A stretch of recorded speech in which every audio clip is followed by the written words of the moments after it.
L'Assemblée va entendre l'allocution de son Excellence M. Mohamed Younis Menfi, président du Conseil présidentiel de l'État de Libye. Je prie le protocole de bien vouloir accompagner son Excellence, que j'invite à prendre la parole devant l'Assemblée.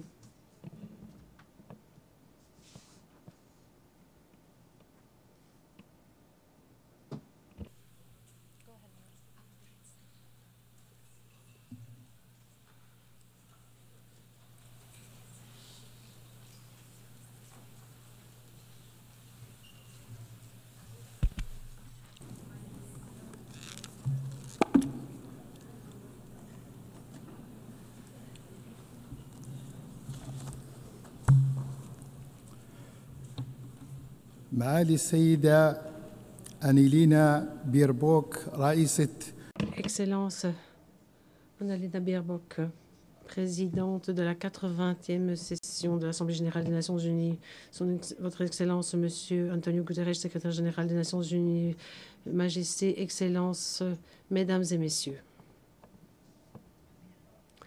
Au nom du peuple libyen, je souhaiterais vous féliciter à l'occasion du 80e anniversaire de la création des Nations unies. Cela reste un des piliers de l'ordre international, un des phares du multilatéralisme dans l'histoire de l'humanité.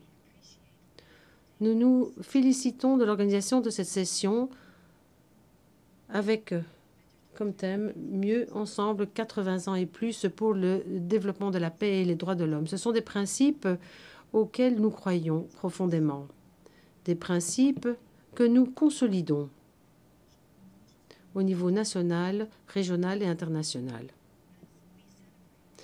Alors que nous commémorons cette date anniversaire à l'échelle planétaire, nous commémorons le 70e anniversaire du fait que la Libye ait rejoint les Nations unies. C'était une combinaison de lutte du peuple libyen. Lorsque les Libyens ont fait entendre leur voix dans cette même salle, en demandant la liberté et l'indépendance après des décennies de colonisation. L'organisation a entendu cet appel et a adopté une résolution historique qui a mené à l'indépendance de la Libye en 1951, en réitérant ainsi le droit à l'autodétermination des peuples. Mesdames et messieurs, je suis devant vous aujourd'hui et je représente la volonté d'un peuple qui continue d'espérer, qui continue de croire en sa capacité de construire un avenir prospère et stable. La Libye,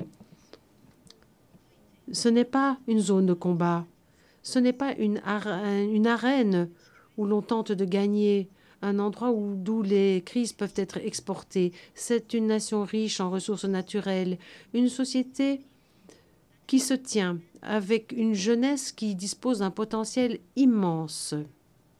Ce sont eux, la colonne vertébrale pour construire un État moderne. Dès le tout début, les liens de la Libye avec les Nations unies se sont basés sur le partenariat et le respect mutuel. Et aujourd'hui, à la croisée des chemins, nous nous tournons vers les Nations unies pour qu'elles jouent un rôle efficace et complémentaire en nous aidant à surmonter la crise, en nous aidant sur la voie de la stabilité et de la démocratie. Malgré les difficultés, malgré les menaces, notre peuple est profondément convaincu que sa société si diverse, son histoire très longue, lui permettront de rester ferme et de surmonter toutes les crises, quelles qu'elles soient. Mais je vais être honnête avec vous. En Libye, de nombreux mécanismes traditionnels sont arrivés au bout de leurs forces. Ils ne sont pas à la hauteur de la complexité de la situation sociale et politique. Ils ont eu une incidence toxique sur la confiance des Libyens dans les solutions proposées.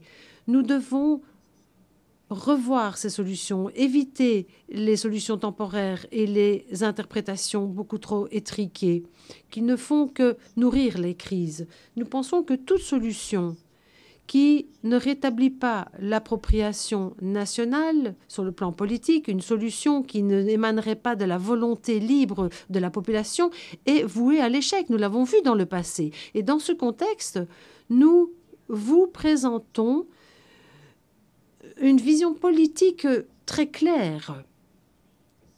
Il faut tout d'abord rétablir la souveraineté nationale pleinement.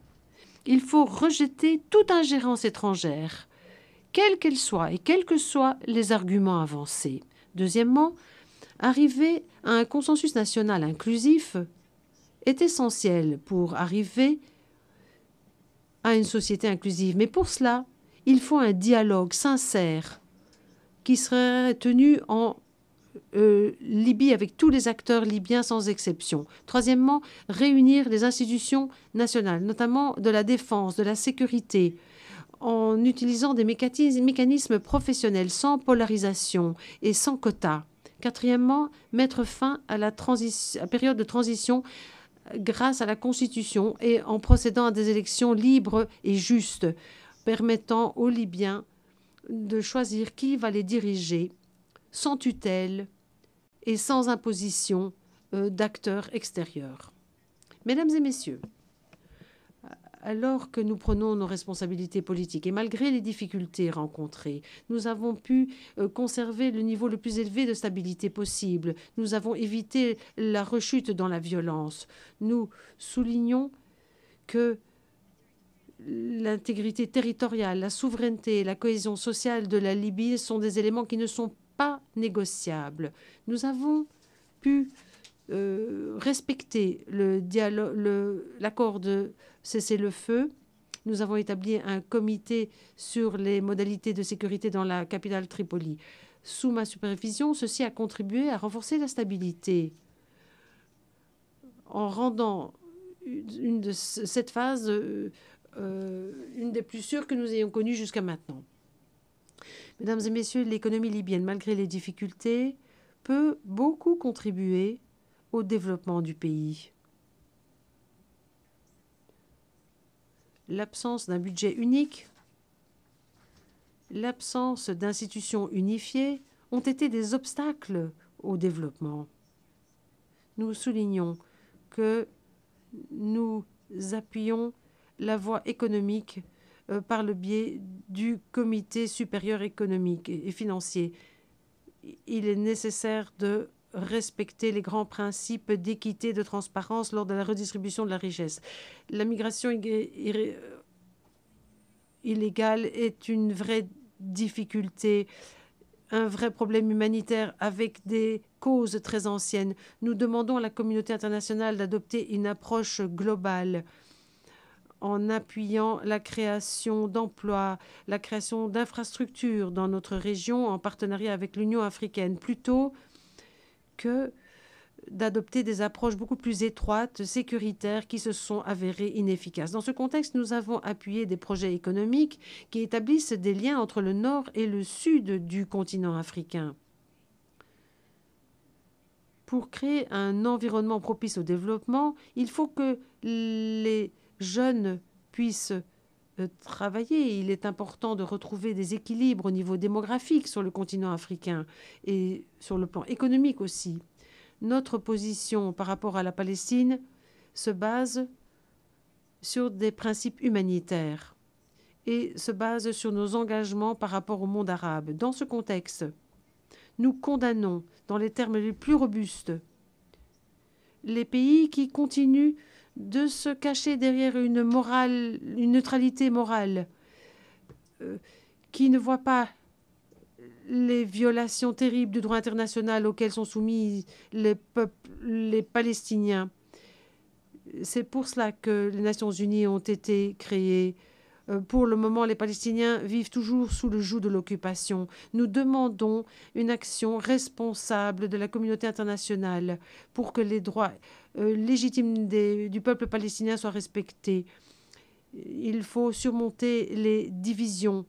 Le peuple libyen est toujours engagés par rapport à l'option démocratique. Nous continuons de penser que l'État de droit et les institutions démocratiques, ce n'est pas un rêve, mais c'est un droit légitime. Il est temps de voir la Libye non pas comme un cas politique, mais comme une histoire de liberté et de volonté.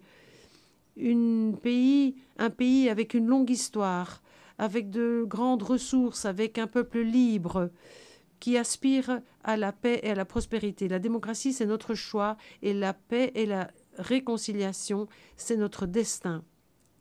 Notre histoire a bien montré que notre peuple peut arriver à la réconciliation, peut promouvoir la tolérance et la justice.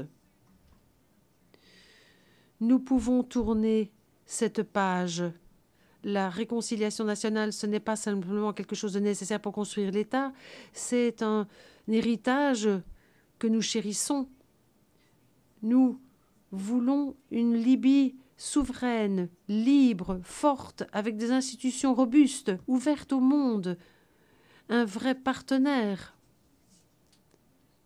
au niveau régional et international. Vive la Libye unifiée et indépendante, vive le peuple libyen libre et digne, que la paix de Dieu soit sur vous tous. Merci. Au